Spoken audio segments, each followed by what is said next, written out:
Of marriage and intermarriage is generally explained. Marriage is a concept that describes the formal relationship between a man and a woman that allows them to live together, have intimate relations, and produce offspring. The field of sociology makes marriage and the family as the focus that needs to be understood because marriage is the foundation that forms the family in society. There are many definitions given of intermarriage, but they generally have the same meaning, namely marriages involving couples of different races, such as like different ethnicities, a marriage of different races, which is like different skin colors of white and black couples, that the example, and interracial marriage, which is that was a intermarriage. Looking back to the history of these Kadazan Sino, in 1962, Kuno, a local organization representing the various communities in North Borneo, presented a memorandum to the Commission of Inquiry on the formation of a new Federation of Malaysia. According to the memorandum, those who believe that Malaysia should first get self-government those who belong to the immigrant communities. There are also those who have only been in the nation for a few years and are the second generation of North Borneans.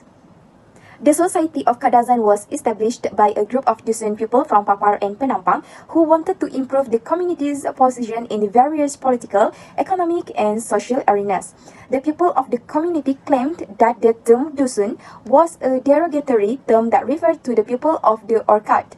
Despite the name Kadazan and Dusun being used in earlier times, many of the society's leaders were men of Chinese descent. These individuals carried the surnames of their ancestors from China. Due to the influx of Chinese immigrants into the Dusun community, various Sino-native individuals had formed a hybrid family. This presence of Chinese people in Penampang resulted in various negative attributes being associated with them. Some of these included gambling and the production of arak, which was a type of rice wine. In 1937, the government issued an eviction notice. In North Borneo, the making of tapai, which is a type of fermented rice drink, was considered a common activity for the Dusuns. However, Chinese method involved the actual distillation of the grain, which results in a more lethal drink. Despite their Chineses, these individuals were still accepted as Dusun members. Moreover, this could not be said for the reverse. The Sino and Kadazan. Chinese intermarried with Kadazan, who officially recognized by the federal constitution and we know as Sino-Kadazan. It is the result of the promotion of the Chinese who assimilated with the Kadazan culture after many years. However, conflict arose when there was an order to freeze the native court system on the issuance of Sino-Kadazan native certificates. The matter indirectly caused the Sino, who are a mixture of indigenous people in Sabah, to lose their human rights and their status to become Sino-native. Kadazan and Sabah government. The Kadazan ethnic political system was known as a tribal institution in the beginning, where the system acted to control the behavior of the Kadazan community. Similarly to this day, the custom of the Kadazan community are governed by law at the Sabah state level. Therefore, the Sabah government is responsible in safeguarding the rights of Sabah's indigenous people, such as the Kadazan ethnic group. Every year, political party that took over the government was closely linked to their strength to defend the indigenous people in Sabah, especially the Kadazan. Sino and Sabah government. In 1982, Sino, or known as KDM Chinese mix, was recognized as a native by the Sabah state government, and there was a freeze on the issuance of state certificates. However, the Sabah People's United Front Berjaya government, which was the previous Sabah government, has stopped issuing the native certificate. Therefore, many parties, especially the Sino community, protested and requested that the status of native be recognized by the Sabah state government. Thus, the matter may reflect that the Sabah government relationship with Sino is bad. Sino and Sino-KDM Association. The president of the association often raised the issue of freezing the issuance of native certificates in 1982, which made life difficult for the Sino-KDM community or Sino-native.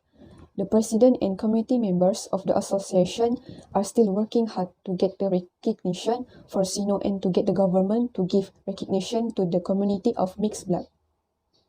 Sino-Kadazan activists are now advocating for the rights of Sino-Kadazans to open ASB accounts. The association recently collaborated with a large Malaysian private bank, Maybank, which provide loans and financing programs designed specifically for Bumiputras. Sino-KDM Association and Government of Sabah.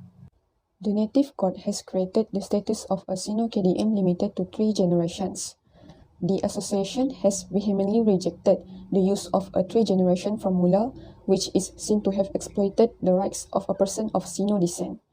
This is a formula that is contrary to the norms of life of a society and contradicts the Charter of the United Nations. The association also has called on the state government to lift the suspension on the issuance of native certificates, which has been in place for the past 40 years. State government appreciate them for recognizing the effort of the association to build acknowledgement of the community of mixed blood in origin. Sino and National Registration Department. National Registration Department (NRD) asks Sino-KDM citizens to choose either Chinese or Kadazan. Many Chinese change their identity to Kadazan for those who had been registered as Chinese in their birth certificates and identity cards because they are fearing would lose their right to Sabah native and Bumiputra status. The 1982 freeze on the issuance of the native certificates or Sijil Anak Negeri has made life difficult for the Sino-KDM community or Sino-native. The native certificates allow their holders to enjoy the special rights of a Sabah Bumiputra. Children of Sino find it difficult to enter the educational institution of University Teknologi Mara, UITM. Good evening, my name is Nurul Naziha binti Thomas and I'm gonna represent about the factors of conflict identity of Sino-Kadazan. The difference in Sino-Kadazan cultural practice are generally not so pronounced with the other ethnic. From time to time, each ethnic group of society will change over time and it will give birth to a new customs and practice. The Sino-Kadazan ethnicity will also change characteristic in aspect of their lives over time. Therefore, there are several factors that cause the conflict between the two ethnic groups in Sabah, and the first factor is native right. Many of the societies or leaders were men of Sino-Dusun origin, many of whom still carried the surname of their Chinese ancestor. When UNCO was formed in 1961, the Society of Kadazan and its leader became the backbone of a new party. Hence, when UNCO submitted their memorandum to Cobalt Commission with its harsh tone towards the Chinese, its hybrid community has come in play with the question of native right, especially in matters pertaining inheritance of land holdings that are classified under the native title. This lands title issued by the Lands Office since the introduction of Lands Ordinance in 1903 were aimed at alienating lands and preserve them solely for the usage of native. Foreigners, including non-native, which is indigenous people, local populations such as Chinese, were prohibited from purchasing such land. Second factors is social, which is the intermarriage. Other driving factors that also exist, such as composition of the mixed society and government policy in a country. Malaysia itself has a different rules when compared between regions. The rules implemented in Malaysia vary by region, namely the states in the peninsula, the state of Sarawak, and the state of Sabah. While Sino-Kadazan describe their identity as being mainly Sino in reference to their mixed heritage, Sino-Kadazan identity is still ambitious. Apart from the similarities to the Chinese, Sino-Kadazan heritage is also apparent through the Siam, which is Chinese surname. Furthermore, Chinese influences have received mixed reception among the Penampang Kadazan. Some Kadazan elders, however, saw the Chinese influence on Kadazan culture in negative terms and attempted to oust the Chinese from the Penampang in 1930s. Kadazan elders claim that these newcomers engaged in making arak, or arak referring to alcoholic drink, and gambled, and they petitioned the British government and to resettle the Chinese elsewhere. Kadazan and Dusun identity may be intertwined, which is Penampang Kadazan identity is distinguished from the Dusun identity on the basis of language identification of Kadazan with modernity and the higher degree of Chinese intermarriage with Kadazan relative to Dusun. However, Kadazan lack of language loyalty has prevented a solid boundary from forming between them and Dusun against the wishes of purist Kadazan. Alright, that's all from me. Thank you very much. The identification of ethnic identity is more dominant process in creating racial and ethnic identity. It will be strange that involves group dynamic. The group can force its member to comply and then deepen the identity that the group is trying to create. Such conformity and internalization are important to ensure social order. The Sino-Kadazan are one of the sub-ethnic groups in Sabah, also known as the Chinese Peranakan.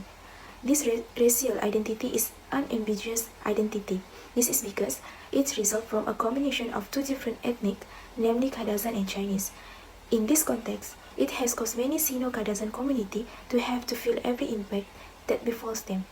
In that, the identity of the Sino-Kadazan community is very important to them, as this has caused them to be impressed with some aspect that make it difficult for them to get full human rights. The ambiguous identity has posed some problems to these races, especially in terms of rights and opportunities to enjoy the facilities provided by government. Among the effects that can be seen is the problem of position and status as native, which is closely related to the identity problem experienced by the Sino-Kadazan ethnic group. This problem of ethnic identity exists because of the subjective and objective views of society towards the group. Subjective view refer to the understanding and perception of society or individual towards this group, while the objective view refer to the physical and tangible characteristics that are used as the basis of identifying a Sino-Kadazan and what factor of consider in the identification. The problem of identify also arise from the spirit of ethnic among the Sino-Kadazan. Some Sino-Kadazan feel themselves not accepted in any ethnic group, especially in the Chinese or Kadazan ethnic group. If they are accepted, it is because they can speak one of the language of those ethnic groups, or they have a high position and status in any those group. Thus, referring to the Chinese Peranakan, groups such as Baba in Malacca who have their own ethnic boundaries and identity. Most Sino-Kadazan individuals have a desire to be an ethnic group with their own boundaries and ethnic identity. In addition, there is another effect that can be seen, that when two different ethnic merge, then there will be problems and questions to choose one of the ethnic culture that should be practiced and should be used as the border and identity of Sino-Kadazan. Therefore, to have distinct boundaries and ethnic identity is quite impossible, but it is important to focus on the cultural tendencies practiced by ethnic group. In this context, ethnic identity plays a major role in obtaining opportunities for convenience and privilege both economically and socially. In handling this effect, Sino-Kadazan tend to exhibit identity-changing characteristics in identifying themselves. In other words, they tend to change their identity according to time, circumstance, and certain factors to obtain the same status and position as other Bumiputra. The ethnic status of most Sino-Kadazan community is very complex and complicated. Therefore, it is difficult to classify them or determine their identity. This is due to overlap of different ethnic through previous generations. Therefore, from the Sino-Kadazan point of view itself, there are still many problems or obstacles that need to be faced and overcome to enable them to have the same status as Sabah Bumiputra, and to achieve this status, they are willing to complete and try various ways to overcome the problem, which prevents them from enjoying the facilities and privilege provided. In this regard, the Sino-Kadazan is a unique ethnic and has its own specialties. The Sino-Kadazan ethnic issue has been active discussion lately regarding the determination of their identity. Several proposals has been put forward for the resolution of this issue. This proposal give a role to individual, community, and most importantly, government action. Confusion for the Sino community who are faced with ethnic problem, especially the decline or action of of heirs and of indigenous land status grants, as well as other matters. Government action is needed in this regard to reveal this ethnic identity. The role of the individual in the marital relationship. The head of the family should play a role to ensure harmony in the family in terms of cultural practice. The awareness of the Sino people will be the voice of the majority of the community, will be the selection of ethnic practice that are more in favor of the Sun ethnic. Next, family organization where the lineage in the family of determined by the ethnicity of the paternal side. This method is already clear to determine what identity should be inherited without any question. The government should set a rule stipulating one ethnic in a marriage relationship from different ethnic background. For example, there is no point in mixing ethnic after marriage, and the couple should specify only one ethnic before the marriage take place to avoid chaos. In conclusion, the high tolerance level in Sabah can be explained by the various cultural and historical factors that have shaped its various communities. Although there are differences in the ethnic identity of its people, these differences do not prevent them from working together. The people of Sabah have long been aware of the process that led to their colonization. The Western colonization that began in Malaysia before the country's independence was not implemented in Sabah. This was because the people of Sabah were already mixed before the colonization started. Despite the various factors that can affect the development of a society, such as the existence of family ties outside the traditional boundaries, the people of Sabah are still able to remain united. That's all from our crew. Thank you.